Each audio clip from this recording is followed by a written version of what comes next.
I never believed in fate until the moment I stood before the Vampire Queen's throne, feeling the weight of 1,000 crimson eyes upon me. My name is Cale Theron, and I was nothing more than a human emissary, a messenger sent from the Southern Territories to negotiate a fragile peace treaty between our mortal kingdom and the ancient vampire dominion of Crystalmere. The journey alone had taken 3 weeks through frostbitten mountain passes and shadowed valleys where sunlight seemed to die before reaching the ground. I had heard the stories, of course. Everyone had. Tales of the vampire Queen Seraphine, the immortal ruler who had reigned for over 1,000 years, whose beauty was said to be as deadly as winter itself, whose mercy was as rare as summer snow in her frozen domain. But stories, I learned that day, were pale shadows compared to the reality that awaited me within those crystalline walls. The palace of Crystalmere was not built, it was grown. Enormous pillars of translucent ice rose from the ground like the bones of sleeping giants, each one pulsing with an inner light that shifted between pale blue and ghostly white. The architecture defied human understanding, with arches that seemed to float without support and bridges made of frozen mist that somehow held solid beneath my boots. Every surface reflected and refracted light in impossible ways, creating the illusion that I was walking through a maze of mirrors made from captured moonlight. The temperature was cold enough to make my breath visible, yet strangely, I didn't feel the biting chill I expected. It was as if the palace itself regulated the air around me, keeping me alive just long enough to serve whatever purpose I was meant to fulfill. I had been escorted by silent guards, vampires clad in armor so black it seemed to absorb light rather than reflect it. Their faces were hidden behind helmets shaped like the skulls of wolves, and they moved with an unnatural grace that made no sound against the crystal floors. Not once did they speak to me. Not once did they even acknowledge my questions. They simply guided me through corridors that twisted and turned in ways that made me lose all sense of direction, until finally, we emerged into the throne hall. The throne hall was vast beyond comprehension. The ceiling stretched so high above me that it vanished into darkness, despite the countless floating orbs of cold light that drifted through the air like trapped stars. The walls were lined with hundreds of vampires, nobles I assumed, judging by their elaborate clothing and the staffs they carried, each topped with a different gemstone that glowed with its own eerie color.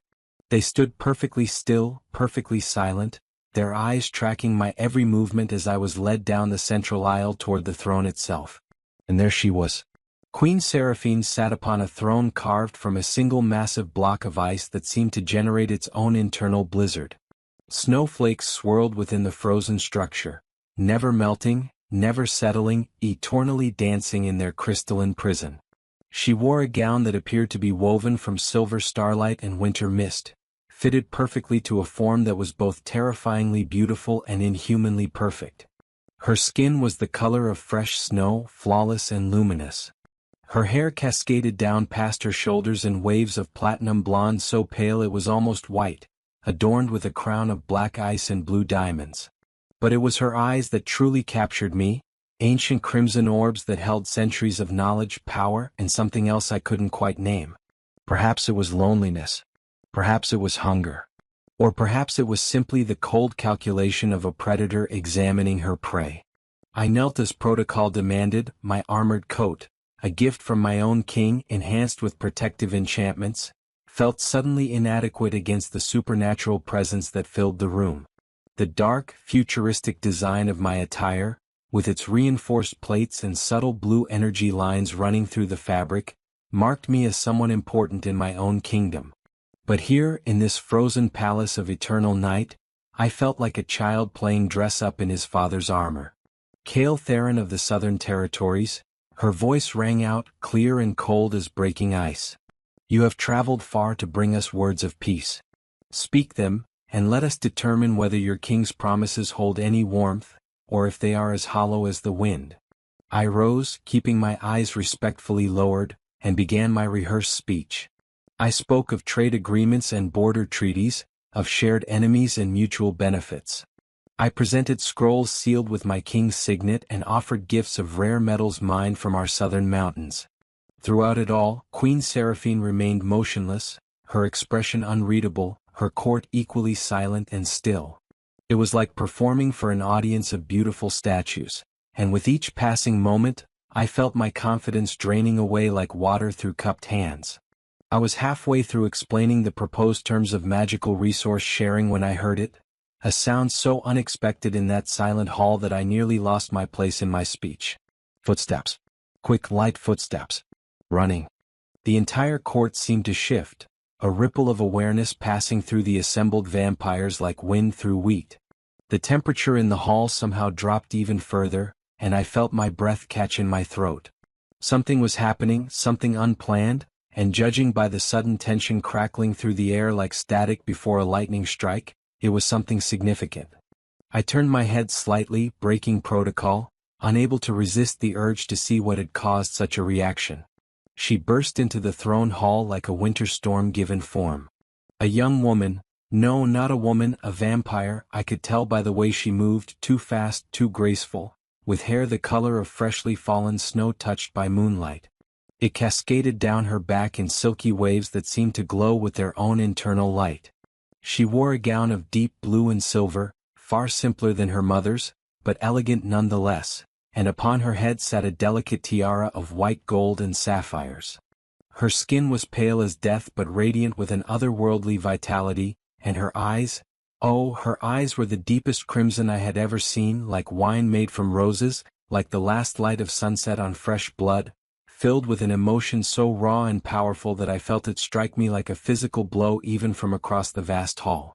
She was beautiful in a way that made my chest ache, in a way that seemed impossible, in a way that made me forget for a moment where I was and what danger I was in. But that wasn't what froze the entire palace.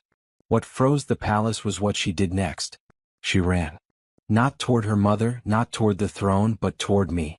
Her footsteps echoed in the silence like hammer blows, each one sending a shock wave of disbelief through the assembled court. I saw vampires' eyes widen, the first expression of surprise I had seen on any of their faces. I saw guards tense, hands moving toward weapons they hadn't needed to draw in centuries. I saw nobles exchange shocked glances, their eternal composure cracking like thin ice over a dark lake. And I stood there, frozen in place, unable to move, unable to think, as this vampire princess closed the distance between us with impossible speed. "You!" she cried out, her voice breaking with emotion, carrying a mixture of joy and relief and desperate need that I couldn't begin to understand. "You came." Before I could react, before I could even process what was happening, she collided with me, her arms wrapping around my torso with surprising strength, her face pressing against my chest, her entire body trembling against mine. The impact should have knocked me backward, but she held me steady, clinging to me as if I were a lifeline and she was drowning in an ocean of ice. I felt the entire world stop. The palace didn't just grow silent. It became a vacuum of sound, as if every voice, every breath, every heartbeat had been suddenly erased from existence. The very air seemed to solidify around us, thick and heavy with shock and danger and something else, something electric that made every hair on my body stand on end. I stood stiff as a statue, arms at my sides, not daring to move, not daring to breathe, acutely aware of every point where her body touched mine, of the supernatural coldness of her skin that somehow didn't feel cold at all, of the way her fingers clutched the fabric of my armored coat as if letting go would mean losing something precious beyond measure. My eyes, wide with disbelief and growing terror, looked down at the crown of silver hair pressed against my chest. I could see the delicate points of her ears, the graceful curve of her neck, the way her shoulders shook with emotion I couldn't name. Who was she? Why was she doing this? And more importantly, why did some small, insane part of me not want her to let go? Slowly, fighting every instinct screaming at me to look away, I raised my gaze. The vampire queen had risen from her throne. Seraphine stood at her full height, and I realized with a sinking feeling in my stomach that she was taller than I had thought, more imposing, more dangerous. Her crimson eyes, which had been cold and calculating before, now blazed with an inner fire that seemed to illuminate the entire hall. Her expression was carefully controlled, but I could see the fury burning beneath the surface, could see the shock that even 1,000 years of life hadn't prepared her for this moment, could see something else. Was it fear? Flickering in the depths of those ancient eyes. The court remained frozen, every vampire noble and guard locked in place as if time itself had stopped. But their eyes, hundreds of glowing eyes in shades of red and green and amber, all focused on us, on this impossible tableau, on the human man being embraced by the vampire princess while the queen watched with barely restrained emotion that could explode into violence at any moment. Lyra, the queen's voice cut through the silence like a blade through silk. It was quiet, controlled, but underneath that control I heard something that made my blood run cold. Anger, yes, but also hurt and confusion, and the dangerous unpredictability of a mother whose child has just done something incomprehensible. What are you doing? The girl, Lyra, apparently didn't let go. If anything, her grip tightened, and I felt her take a shuddering breath against my chest. When she spoke, her voice was muffled but clear enough for everyone in that vast hall to hear. I'm saving him, Mother. Just like he saved me. The silence that followed her words was somehow even deeper than before. I felt my mind racing, trying to make sense of what she had said. Saved her? I had never seen this girl before in my life. I had never even been to the vampire territories until this diplomatic mission. There had to be some mistake, some confusion, some... Explain yourself. Now. The queen's voice dropped to a whisper that was somehow more terrifying than a shout. Lyra finally, slowly, loosened her grip on me, though she didn't step away. Instead, she turned to face her mother while keeping one hand firmly clasped around my arm, as if anchoring herself to me, or perhaps anchoring me to this moment, preventing me from fleeing as every rational part of my brain was screaming at me to do. Her face, when I could finally see it properly, was stunning and tragic all at once. Those crimson eyes were filled with tears that caught the floating lights and sparkled like rubies, and her expression held a desperate sincerity that cut through my confusion and fear. She looked young, perhaps 16 or 17 in human years, though with vampires, I knew appearance meant nothing about actual age. She could have been decades old or centuries, frozen at the cusp of adulthood for eternity. Mother, please, Lyra began, her voice trembling but determined. I know this seems impossible, but I need you to listen. I need everyone to listen. She turned slightly, addressing the court, though she never released my arm. 5 years ago, when I was captured by the Crimson Fangs cult, when they took me from the eastern border and brought me to their underground temple to use my blood for their forbidden rituals, you all remember, don't you? You remember how I was missing for 3 months, how you searched every shadow and corner of the realm, how you went to war with the cult and destroyed them utterly. A murmur ran through the court, the first sound they had made since this bizarre scene began. I saw the queen's expression flicker, pain crossing her perfect features before being locked away behind her mask of control again. Mother nearly tore the world apart looking for me, Lyra continued, and now her voice grew stronger, more confident. But the cult had hidden me well, in places warded against tracking magic, in chambers deep beneath the earth where no light reached. And when they began the ritual, when they chained me to that altar and started drawing my blood drop by drop, feeding it to the darkness they were trying to summon, I prayed. I prayed to every god I knew, even the human ones, even though I had been taught that they held no power over our kind. I prayed for someone, anyone, to help me. She turned to look at me then, and the intensity in her gaze made me forget how to breathe. And you came, she whispered.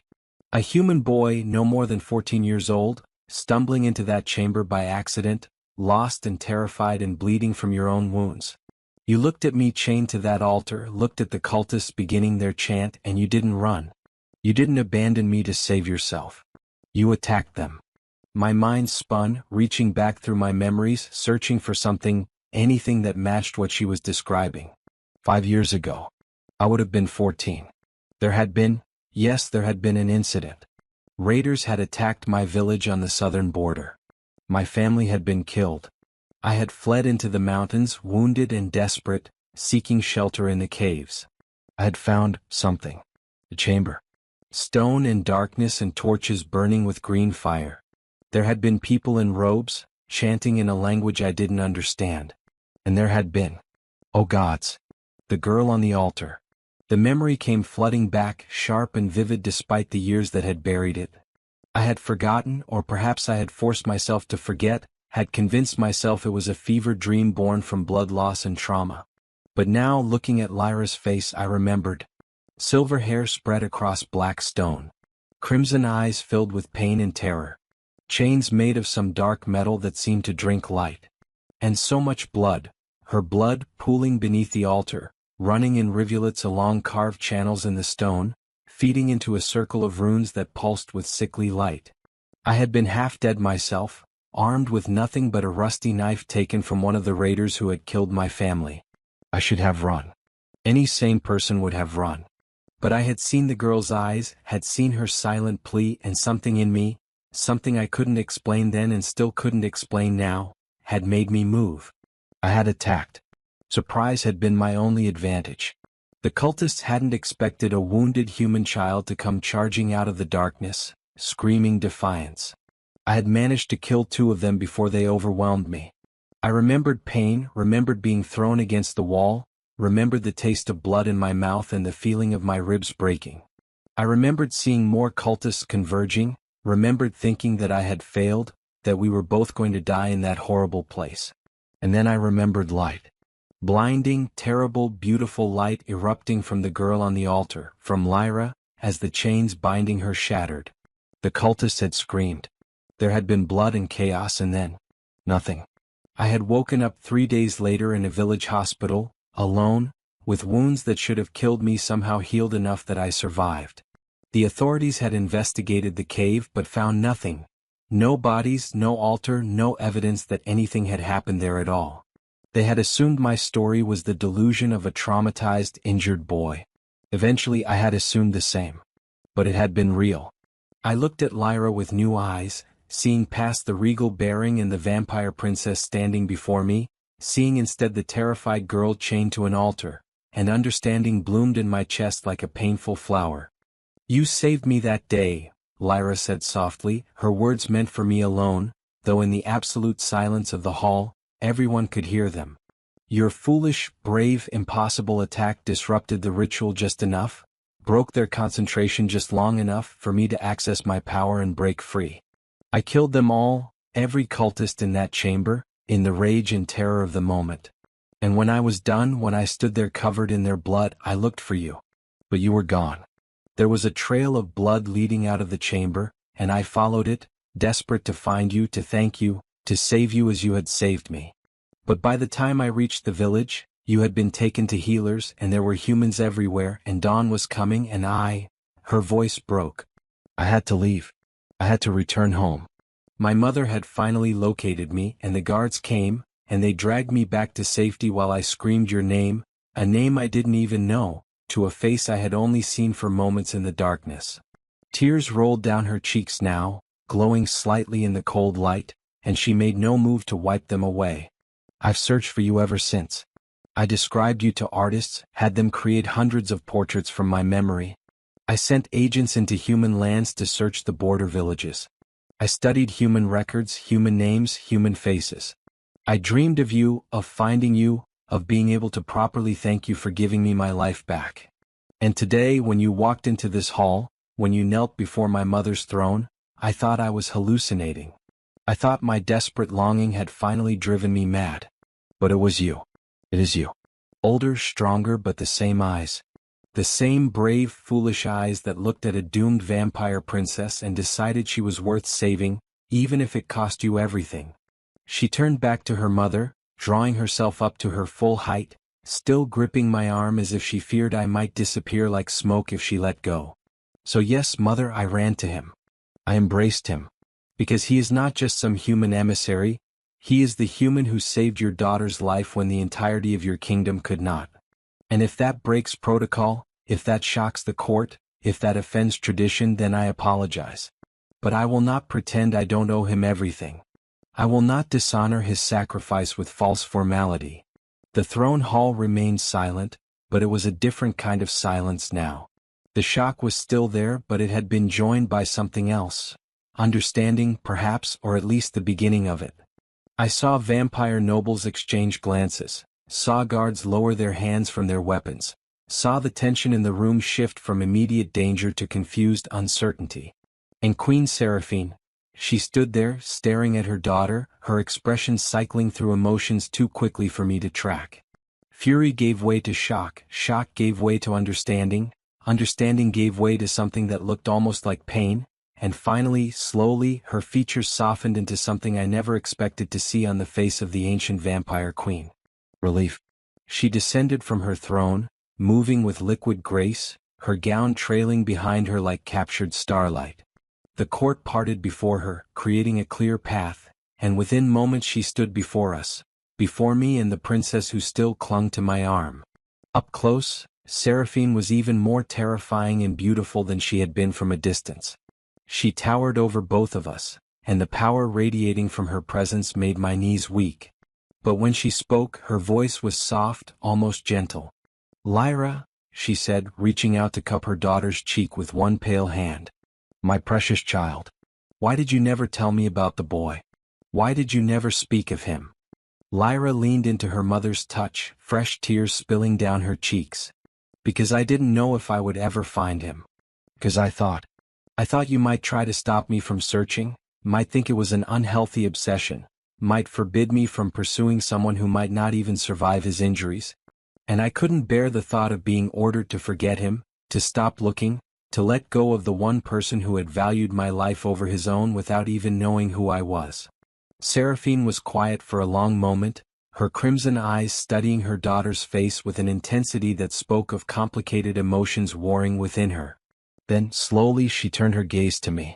I wanted to look away.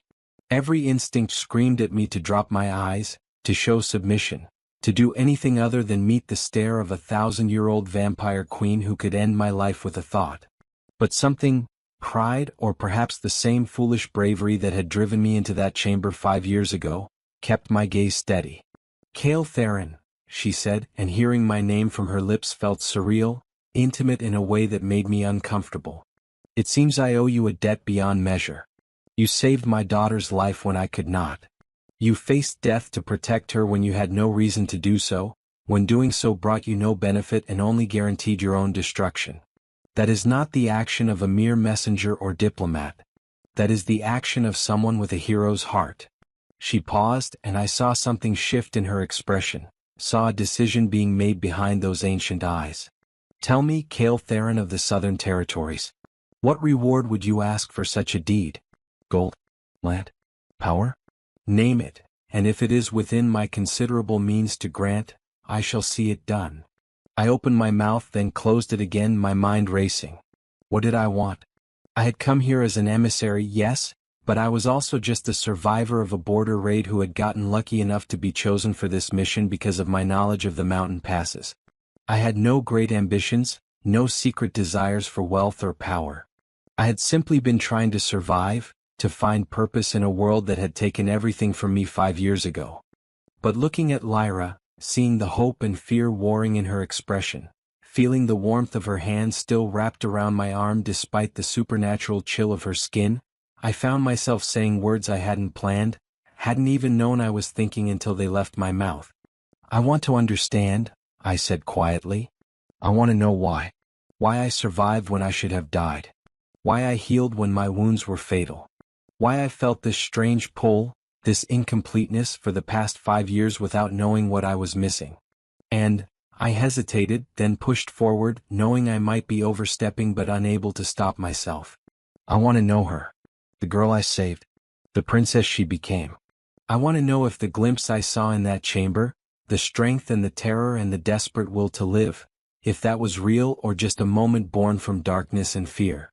The queen's eyebrows rose slightly, and I thought I detected the faintest hint of amusement touching the corners of her perfect lips. "You want to stay then? Here in Crystal Mere? You want to remain in my court, in my daughter's presence?" It wasn't a question, but I nodded anyway. "If you'll permit it, Your Majesty. The peace treaty I came to negotiate, I believe in it.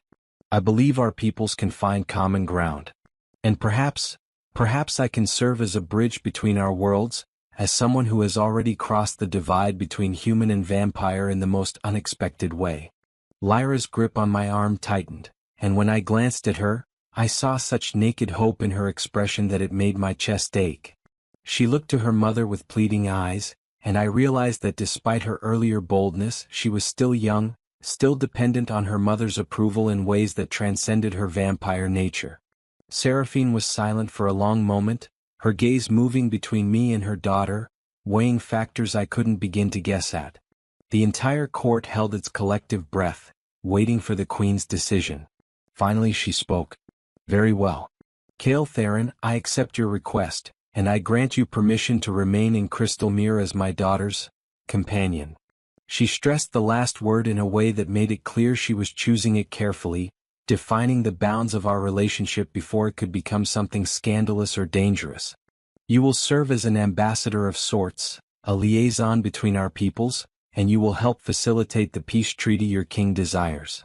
But more than that, you will help my daughter find closure for the trauma she endured, and perhaps in doing so, help yourself find whatever answers you seek." She leaned forward, and her voice dropped to a whisper that somehow carried throughout the entire hall. "But understand this, human. My daughter is precious to me beyond all measure. She is the only child I have borne in 1,000 years of life, the only being in this world I love without reservation or condition. If you bring her harm, if you betray her trust, if you abuse the faith she has placed in you, I will make you wish you had died in that chamber 5 years ago. I will drag out your death for decades, and your suffering will become legendary, a cautionary tale told to humans for generations. Do we have an understanding?" I met her eyes, saw the absolute sincerity in her threat, and knew that she meant every word. But I also saw something else, the fear of a mother who had almost lost her child, who was terrified of allowing that child to be vulnerable again, who was taking a massive risk by permitting this impossible connection to continue.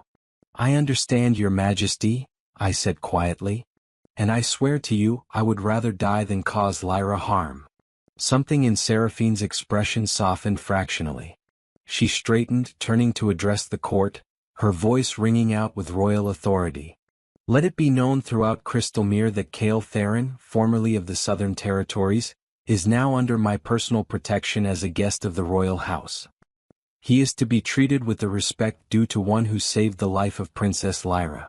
Anyone who brings him harm will answer to me personally." The court responded as one, pressing fists to their chests in a gesture of acknowledgement I had seen in historical texts but never witnessed in person. The sound of dozens of armored hands striking armored chests echoed through the hall like distant thunder. And just like that, my life changed forever.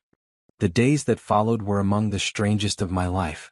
I was given quarters in the palace that were far too luxurious for someone of my status. A suite of rooms carved from blue ice that somehow remained solid without being cold, furnished with pieces that looked like they had been crafted by master artisans centuries ago. The bed was impossibly soft, draped in furs from creatures I didn't recognize, and the windows looked out over the vampire city that surrounded the palace, a sprawling metropolis of crystalline spires and frozen bridges lit by thousands of enchanted lights that mimicked stars. I was assigned servants, pale, quiet vampires who attended to my every need with efficient silence, bringing me food prepared by chefs who understood human dietary requirements, providing clothing appropriate to the palace's eternal winter aesthetic, ensuring I had everything I needed to be comfortable in a place that was fundamentally inhospitable to my kind. But most significantly, I was given access to Lyra. She came to me the very next day, arriving at my quarters in the early evening with a nervous energy that seemed at odds with her regal bearing. She wore a different gown than before, this one a deep burgundy that made her pale skin seem to glow and brought out the crimson in her eyes, and her silver hair was arranged in an elaborate braid that fell over one shoulder. "I hope I'm not intruding," she said, hovering at the threshold as if unsure of her welcome despite the fact that she was a princess in her own palace and I was merely a guest. "Not at all," I replied, gesturing for her to enter. "I was just trying to understand this place. It's very different from the Southern Territories." She smiled, a real smile, not the formal expression I had seen her wear in the throne hall, and it transformed her face, making her look younger, more vulnerable, more real. "Different doesn't begin to cover it. I've read about human lands, seen paintings and tapestries, but I've never actually traveled beyond our borders. My mother," she paused, pain flickering across her features. "After the incident with the cult, she became very protective. I'm rarely allowed to leave the palace and never without a full guard escort. She fears losing me again. I nodded, understanding the weight of that fear. I can't blame her. From what you described, what happened to you was... I can't imagine how terrifying that must have been. Lyra moved into the room, her movements graceful in that distinctly vampire way that was too smooth to be entirely human. She crossed to the window, looking out at the glowing city below, and for a long moment she was silent. When she spoke again, her voice was soft, reflective. The worst part wasn't the pain or even the fear of death. It was the loneliness, knowing that I was going to die surrounded by people who hated what I was, who saw me as nothing more than a source of power to be drained and consumed. Knowing that my mother was out there somewhere, searching but unable to find me. Feeling my strength fading drop by drop, my consciousness slipping away, and thinking that my last moments would be in that horrible darkness with only the chanting of my killers to accompany me into oblivion. She turned to face me, and her eyes were bright with unshed tears. And then you appeared. This human boy, bleeding and broken, who should have been thinking only of his own survival. You looked at me like I was a person, not a princess, not a vampire, not a prize. Just someone who needed help. And you helped me even though it meant your death. Even though it made no logical sense. Even though... Her voice broke and she wrapped her arms around herself in a gesture that was heartbreakingly vulnerable. Even though you had no reason to care whether I lived or died. I crossed the distance between us without thinking, drawn by the raw emotion in her voice. I stopped just short of her, close enough to reach out if I chose to, but maintaining enough distance to be respectful. I had a reason, I said quietly. Maybe I didn't know it then, maybe I couldn't have articulated it, but I had a reason. You were terrified and in pain, and you were going to die if someone didn't act. That was reason enough. Not for most people, she said, meeting my gaze. Most people would have run. Most people would have chosen their own survival over a stranger's life, especially a stranger who was supposed to be a monster. Because that's what humans are taught about vampires, isn't it? That we're predators, creatures of evil, things to be feared and destroyed. Some humans believe that, I acknowledged. Just as some vampires believe humans are nothing more than cattle, I imagine. But most people, human or vampire, are more complicated than the stories we tell about each other. I learned that young before the raid. My father used to trade with travelers from all over, and he taught me to judge people by their actions, not their nature. So when I saw you on that altar, I didn't see a vampire. I saw a girl who was suffering, who needed help. That's all. Lyra stared at me for a long moment, and I saw something shift in her expression. A kind of wonder, as if I had said something profound instead of simply speaking the truth as I understood it. Then, slowly, carefully, she reached out and took my hand in hers. Her skin was cool to the touch, but not unpleasantly so. Her fingers were slender and strong, and they interlaced with mine with a natural ease that felt like it shouldn't be possible given the vast differences between us. We stood there, holding hands in the fading light filtering through the ice crystal window, and I felt a connection forming between us that transcended species and circumstance. A bond forged not in the darkness of that chamber 5 years ago, but here and now in the quiet vulnerability of shared understanding. Thank you, she whispered. Not just for saving my life then, but for choosing to stay now. For wanting to know me, the real me, not just the princess or the victim. She hesitated, then pushed forward with determination. For seeing me as a person just like you did in that chamber. Always, I promised, and I meant it with every fiber of my being. The weeks that followed established a pattern. Lyra would visit me daily, sometimes in the morning, sometimes in the evening, and we would talk. About everything and nothing. About her life in the palace, the endless lessons in history and diplomacy, the formal functions she was required to attend, the weight of being the only heir to an ancient throne. About my life in the Southern Territories, the village I had grown up in, the family I had lost, the years spent recovering and rebuilding after the raid, the training I had undergone to become a diplomatic envoy. We talked about books we had read, discovering a shared love of adventure tales and historical chronicles.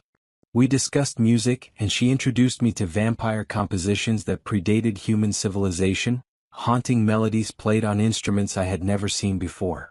We debated philosophy and ethics, finding that despite our different natures, we shared surprisingly similar views on justice and mercy and the responsibilities of power. But we also spent time simply being together in comfortable silence. She would work on her embroidery, a hobby she practiced with surprising dedication, while I studied vampire language and customs from the texts she provided. Or we would walk through the palace gardens, spaces filled with plants that thrived in the perpetual twilight, their leaves and petals glowing with bioluminescent colors that painted the air with shifting rainbows. The palace staff grew accustomed to our companionship, though I still caught curious glances and whispered conversations that cut off abruptly when I came into view. The court accepted my presence with the reserved tolerance that came from royal decree, but I could feel the undercurrent of suspicion and judgment. A human in the vampire palace was unusual enough. A human who spent hours each day in the private company of the princess was scandalous. Queen Seraphine observed it all with an inscrutable expression. She summoned me for private audiences once a week, ostensibly to discuss the progress of the peace treaty negotiations with my kingdom, but I suspected her true purpose was to evaluate my relationship with her daughter.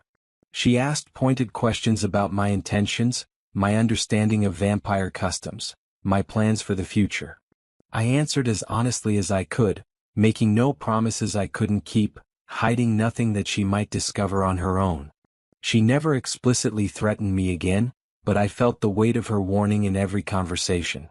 I was allowed to remain because I served a purpose, both diplomatic and personal, but that permission was conditional, always subject to revocation if I failed to meet her unspoken standards. And through it all, my bond with Lyra deepened. It was subtle at first. The way she would lean slightly closer when we walked together, her shoulder occasionally brushing mine.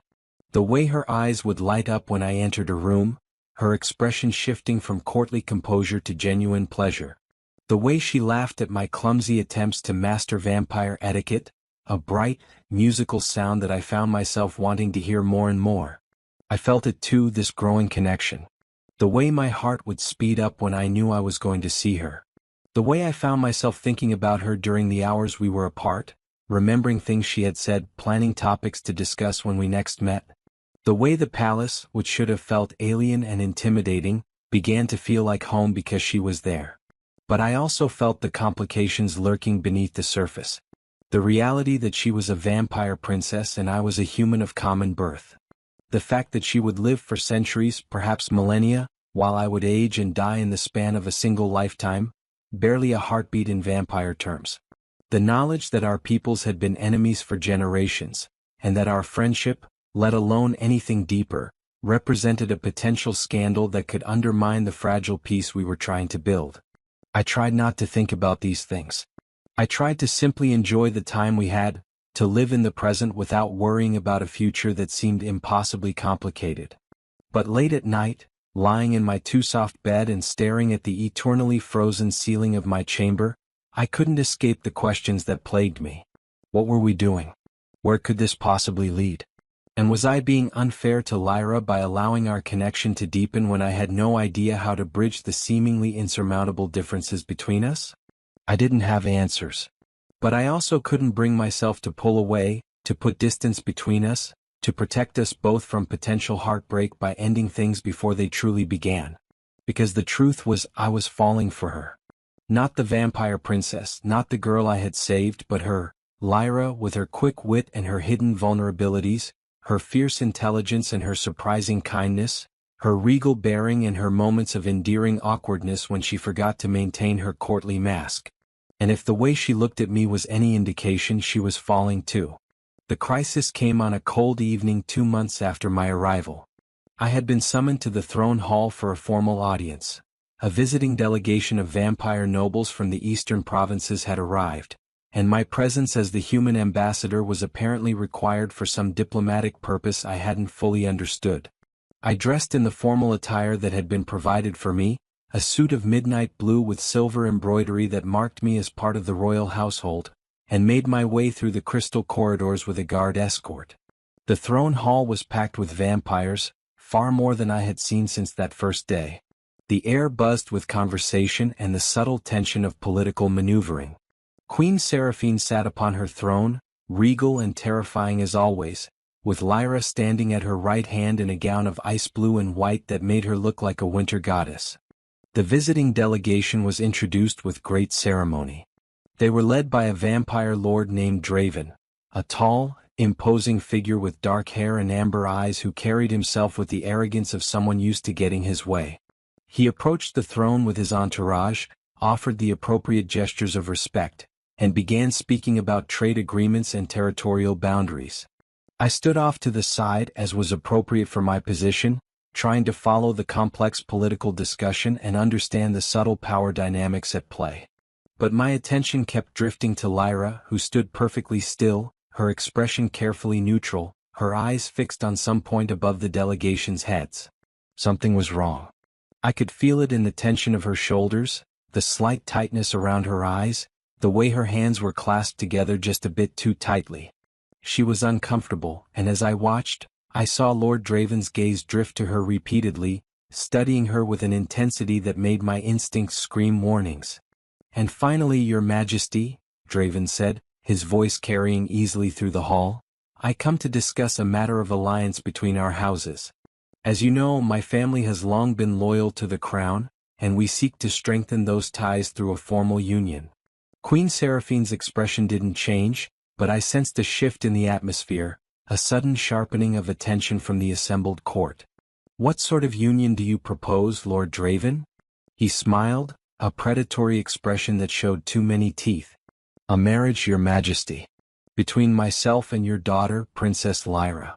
Such a union would bind the eastern provinces more firmly to the crown, would bring considerable wealth and military strength to the royal house, and would provide Princess Lyra with a suitable partner of her own kind and station."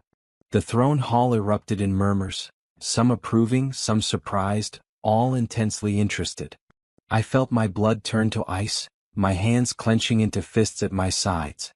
I looked at Lyra and saw her go even paler than usual, saw her crimson eyes widen with something that looked like panic before she locked it down behind her courtly mask. "An interesting proposal," Seraphine said carefully, her voice giving nothing away. "Of course, such a matter would require considerable deliberation. Princess Lyra's future is not something to be decided hastily." "Of course, Your Majesty," Draven replied smoothly. "I merely wished to formally present the offer so that you might consider it at your leisure. Though I hope you will agree that the advantages of such a union are clear." He turned to Lyra then, bowing deeply. "Princess, I hope you will allow me the honor of your company during my stay, so that we might become better acquainted."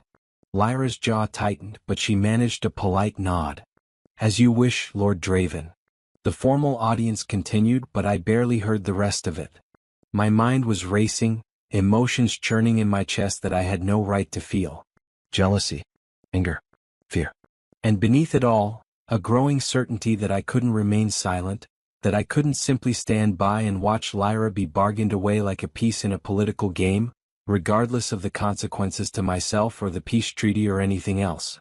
When the audience finally ended and the court began to disperse, I tried to catch Lyra's eye, but she was immediately surrounded by nobles and advisors, swept away in the tide of political maneuvering that had been unleashed by Draven's proposal. I stood there, feeling helpless and furious until a hand touched my shoulder. I turned to find one of Lyra's ladies-in-waiting, a young vampire named Sarah who had been kind to me during my time in the palace. She leaned close, her voice barely a whisper. "The princess asks that you meet her in the East Garden at midnight. She says it's urgent." I nodded, not trusting myself to speak, and Sarah disappeared into the crowd. The hours until midnight crawled by with agonizing slowness. I returned to my quarters, paced like a caged animal, tried and failed to focus on anything other than the image of Draven looking at Lyra with proprietary interest. Finally, when the palace bells chimed the midnight hour, I slipped out of my rooms and made my way through the darkened corridors to the East Garden. The garden at night was a place of ethereal beauty. The glowing plants seemed to shine more brightly in the darkness, casting pools of colored light across the pathways. Frost flowers, delicate blooms that only grew in the magical cold of Crystalmere, sparkled like captured stars. And in the center of it all, standing beneath a tree whose branches were hung with luminescent ice crystals, was Lyra. She turned as I approached, and in the soft light, I could see that she had been crying. Vampires, I had learned, did cry, though their tears were tinged with the faintest hint of red, like wine diluted in water. "I'm sorry," she said immediately, her voice rough with emotion. "I'm so sorry. I didn't know he was going to do that. I had no idea." "It's not your fault," I interrupted, closing the distance between us. "You have nothing to apologize for. But Lyra, we need to talk about this. About what that proposal means, about what your mother might decide, about—" I hesitated, then forced myself to continue. "About us." She looked at me with such pain in her crimson eyes that it felt like a physical blow. "There is no us, Kale. There can't be. I'm a vampire princess and you're a human. Even if we wanted something more than friendship, even if we—" Her voice broke and she looked away. "It doesn't matter what we want. My duty is to my people, to the throne, to alliances and politics and all the things I've been trained for since birth. And Draven's offer it's logical. It makes sense from every practical standpoint." "Logic?" I said, and I couldn't keep the bitterness from my voice. "Duty. Politics. What about what you feel? What about your happiness?" "Happiness is a luxury," she whispered. "Princesses don't get to choose happiness over duty. My mother didn't. Her mother didn't. Why should I be any different?" I reached out and took her shoulders gently, turning her to face me. She resisted for a moment, then allowed it, looking up at me with eyes that held centuries of royal resignation despite her young appearance. "Because you deserve to be different," I said fiercely. "Because you're not just a princess or a political tool or a means to an alliance. You're Lyra. You're the girl who survived torture and trauma, who spent 5 years searching for someone she glimpsed in the darkness, who reads adventure stories and practices embroidery and laughs at terrible jokes. You're a person with feelings and desires and dreams that matter just as much as any treaty or alliance." "My dreams don't matter if they threaten the stability of the realm," she said, but there was doubt in her voice now, a crack in the wall of duty she had built around herself. "Who says they threaten anything?" I challenged. "Who says that your happiness and the realm's stability are mutually exclusive? Maybe there's another way. Maybe we can find a solution that serves both duty and desire. But we'll never know if we don't try, if we just surrender to the way things have always been done without fighting for what we actually want." "And what do we want, Kale?" she asked softly, dangerously. "Say it plainly. What are we dancing around? What is this thing between us that we're both pretending doesn't exist?" I took a breath, knowing that what I was about to say would change everything, would cross a line we couldn't uncross, would force both of us to confront the truth we had been carefully avoiding.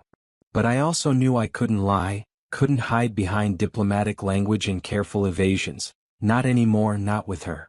"I'm in love with you," I said simply. "I'm in love with you and I think you love me too. And I know that's complicated and dangerous and possibly the stupidest thing a human has ever felt for a vampire princess. But it's the truth and I'm tired of pretending otherwise." The silence that followed my confession seemed to stretch for an eternity. Lyra stared at me, her expression cycling through shock and fear and hope and a dozen other emotions I couldn't name. Then, slowly, so slowly it was almost painful to watch, she reached up and placed her hand against my cheek. "You beautiful, foolish, impossible man," she whispered. "Of course I love you. I've loved you since I was a terrified girl on an altar watching you throw yourself at my captors with nothing but a rusty knife and more courage than sense. I've loved you through 5 years of searching and hoping and dreaming. I've loved you since the moment you walked into this palace and I realized that you were real, that you had survived, that I might actually get the chance to know you. And I've fallen more deeply in love with you every day since, even though I knew it was hopeless, even though I knew we could never." I didn't let her finish. I pulled her close and kissed her, and she melted into my arms with a soft sound that was half sob, half sigh. Her lips were cool against mine, her body cold in that distinctly vampire way, but beneath the chill I felt heat, passion, a desperate need that matched my own. We broke apart after a moment that might have been seconds or hours, both breathing heavily, staring at each other with wild eyes and racing hearts. "We can't," Lyra said even as her hands clutched at my clothes, pulling me closer. "My mother will never allow it. The court will revolt. Draven will be insulted and his provinces might rebel. Everything we've worked for, the peace treaty, the alliance with the human kingdoms, it could all fall apart.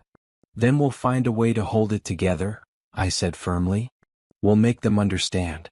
We'll prove that love between human and vampire isn't a weakness but a strength, a bridge between our peoples that could lead to genuine unity instead of just political convenience. But Lyra, we have to try. We have to fight for this. Because if we don't, if we just let duty and tradition dictate our lives, we'll spend eternity wondering what might have been, and that's a different kind of death. She looked at me for a long moment and I saw the war playing out behind her eyes. Duty versus desire, tradition versus possibility, fear versus hope.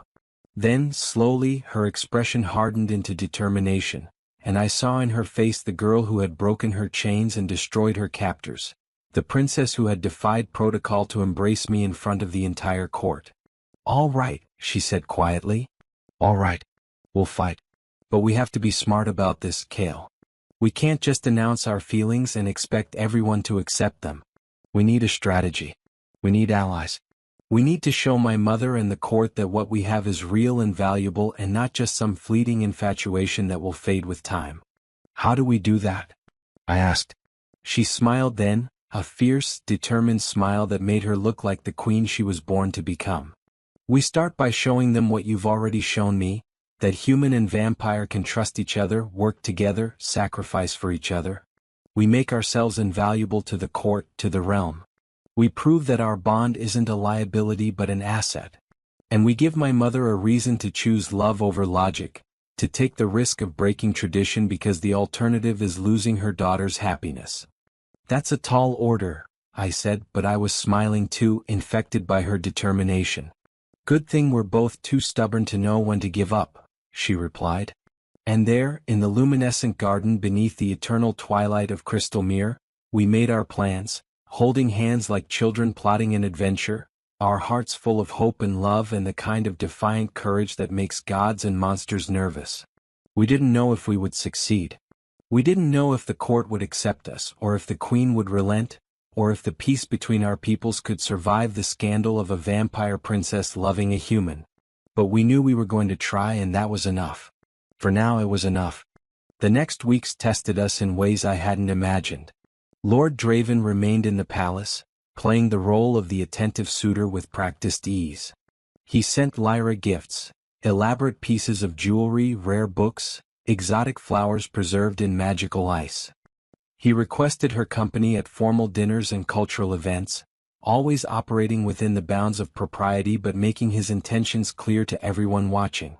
The court observed it all with keen interest, speculating about when the queen would make her decision, placing bets on whether the marriage would happen before or after the winter solstice.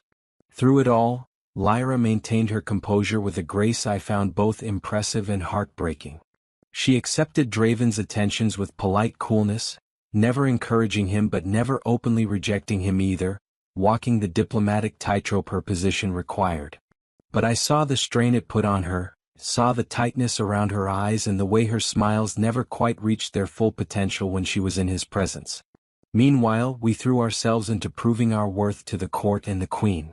We worked together on the peace treaty, using our unique perspectives to identify potential areas of conflict and develop solutions that served both human and vampire interests. We organized cultural exchanges, bringing human artists and scholars to the palace to share their work with vampires who had never seen such things, and arranging for vampire historians to visit human universities to share their ancient knowledge. I trained with the vampire guards, learning their fighting techniques and teaching them some human combat styles in return, building bridges of respect and camaraderie. Lyra used her influence to push for reforms that would improve relations between our peoples, opening trade routes, establishing joint patrols in border regions, creating diplomatic channels for resolving disputes without violence. And slowly, gradually we began to see results. Human merchants started arriving at the palace, their goods welcomed by vampire nobles who had never considered trading with lesser beings before. Scholars from both races started collaborating on research projects, discovering that combined human innovation and vampire longevity produced breakthroughs neither could achieve alone. Guards who had eyed each other with suspicion began sharing meals and stories, finding common ground in the universal experience of serving and protecting. The queen watched it all with her inscrutable crimson gaze, saying nothing, but I sensed her attention on us constantly, evaluating every interaction, every decision, every moment of cooperation we facilitated. And through it all, Lyra and I stole moments together whenever we could. We were careful, always maintaining the appearance of propriety in public, never giving the court reason to gossip or the queen reason to separate us. But in private, in the gardens and the library and the quiet corners of the palace where we could speak without being overheard, we allowed ourselves to simply be, not princess and ambassador, not vampire and human, but two people in love trying to navigate an impossible situation. She told me stories of her childhood, of growing up as the only heir to an ancient throne, of the loneliness of being surrounded by courtiers and servants but having no real friends her own age. I shared memories of my family, of the father who taught me to see people as individuals rather than categories, of the mother whose laugh could light up a room, of the younger sister who had looked up to me as if I could do anything. We mourned together for the lives we had lost and the innocence we could never reclaim. And we dreamed together about a future that might be possible if we could just make the right people believe. The confrontation came on a night when the palace was celebrating the Winter's Peak Festival, a vampire holy day that marked the longest night of the year. The throne hall had been decorated with thousands of ice crystals that refracted light in rainbow patterns, and musicians played haunting melodies on instruments made from frozen water and vampire magic. The entire court was present, dressed in their finest, drinking wine made from preserved summer berries and dancing dances that had been perfected over millennia. I stood at the edge of the celebration, watching Lyra move through the crowd with practiced ease, accepting compliments and making conversation, every inch the royal princess. Lord Draven was never far from her side, using the festival as an excuse to remain close, and I felt the now familiar surge of jealousy and frustration watching him. "You wear your heart on your sleeve, human?" I turned to find Queen Seraphine standing beside me, appearing without warning as only a vampire could. She was dressed in a gown that seemed to be made from captured moonlight, her platinum hair adorned with diamonds that sparkled like stars, her presence commanding even in the crowded hall. "Your Majesty," I said, bowing quickly, my heart racing. Being addressed by the Queen was always unnerving, but something about her tone tonight set my instincts on edge. "Walk with me," she commanded, already moving toward one of the side corridors. I followed, having no real choice, and we left the celebration behind, walking in silence through the crystal passages until we reached a private balcony overlooking the vampire city below. The view was breathtaking, thousands of lights spread out in the darkness, crystalline architecture glowing with magic, vampires moving through the streets in celebration of their sacred day. Above, stars shone with impossible brightness in a sky so clear it looked like polished obsidian. "Do you know why I allowed you to remain in this palace?" Seraphine asked, her voice quiet but clear in the cold night air. "Because I saved your daughter's life," I replied carefully. "Because you believed I could help facilitate the peace treaty. Because I wanted to understand what makes you different," she interrupted. "What quality you possess that made you risk everything for a stranger, that made my daughter search for you for 5 years, that made her defy centuries of tradition to embrace you in front of the entire court. I wanted to see if you were truly special, or if you were simply a convenient fantasy for a traumatized girl trying to make sense of her suffering." I felt my jaw tighten but said nothing, waiting for her to continue. "I've watched you these past months," Seraphine went on, her gaze fixed on the city below. "I've seen how you work with Lyra, how you speak to my guards, how you navigate the complexities of vampire politics with surprising grace for someone who knew nothing of our ways. I've observed how the court has slowly begun to accept your presence, how even the most traditional nobles have started to see value in the bridges you're building between our peoples." She paused, and when she continued, her voice held a note of something that might have been approval. "You've proven yourself to be more than I expected, Kale Theron. You've shown wisdom, patience, and a genuine commitment to peace that goes beyond mere diplomatic duty. You've made yourself valuable to this court, to this realm. And in doing so, you've made the situation significantly more complicated. My heart was pounding now, sensing that we were approaching the real point of this conversation. Complicated how, Your Majesty? Seraphine turned to face me then, her crimson eyes boring into mine with an intensity that made it hard to breathe. Because I can see what's happening between you and my daughter. I can see the way you look at each other when you think no one is watching. I can see the love that's growing despite every logical reason it shouldn't. And I can see that if I force her to marry Lord Draven, if I choose political expediency over her happiness, I will break something in her that can never be repaired. I felt hope surge in my chest, but I forced myself to remain cautious. What are you saying? I'm saying that I'm faced with an impossible choice, she said, and for the first time since I had met her, I heard genuine vulnerability in her voice. As a queen,